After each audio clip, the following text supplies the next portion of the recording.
Alright, so here we have our second slide of our notes on standard form. If you just watched the first slide, you saw that standard form looks like ax plus by equals c. A has to be positive and you can't have any fractions. So how do we get these equations to look like that? So what you're going to do first, if you're already given the equation, so we already have y equals 4x plus 6, what you want to do is get everything in the right spot. So I'm noticing this 4x has to get out here in front of the y. So how do we make that happen? You can do that with addition or subtraction. It's a positive 4x, so we'll go ahead and subtract 4x from both sides. That cancels. Now we rewrite it with the x term out front. Negative 4x plus that y equals, and then we'll bring down our 6. So I can see we've got everything in the right spot.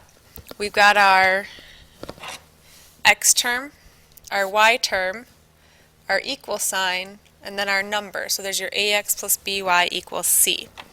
So now we do our check and we look for two things. Is the x value positive, and do we have any fractions?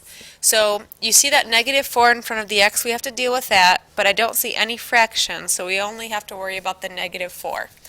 So how can you make a negative 4 positive? We can do this with multiplication. We're going to take the entire equation and multiply it by a negative 1. Negative 1 times any number will change its sign, so negative 1 times negative 4x becomes a positive 4x. Negative 1 times y is a negative 1y or minus y. You could have the 1 there if you prefer. Equals, and then don't forget that negative 1 has to go to the 6 as well, so negative 6. So now we have our x term is positive, so we have a positive 4x, and I don't see any fractions.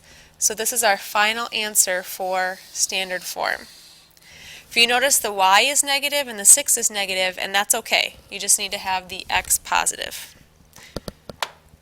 Alright, so now let's look at our second example. We're given the equation y equals 3/4 x minus 3. And when you're given the equation, you want to get everything in the right spot. So I've got to get this 3/4 out in front of the y. I'll do that by subtracting it. Because it's positive, I can subtract 3/4 x from both sides.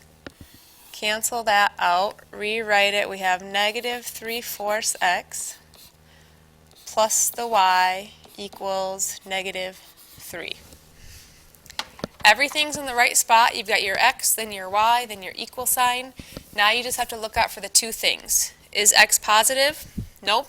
There's negative 3/4 with it, so we have to fix that. And we also have the fraction. So we are going to go back to our fraction trick.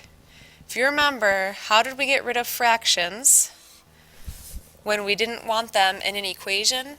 You can take the entire equation and multiply it by the common denominator. In this case, our denominator is 4. Now we also can take care of the fact that it's negative at the same time. In the last example, I multiplied by a negative 1. So this is, I know I need to multiply by 4, but if I make this a negative 4, then look what happens. I have a negative 4 times a negative 3/4.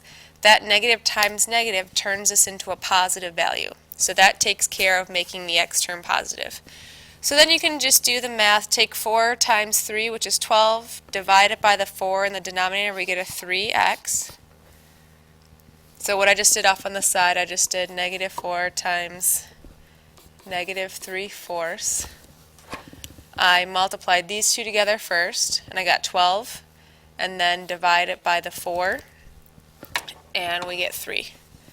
So negative 4 times y is minus 4y equals negative 4 times negative 3 is a positive 12.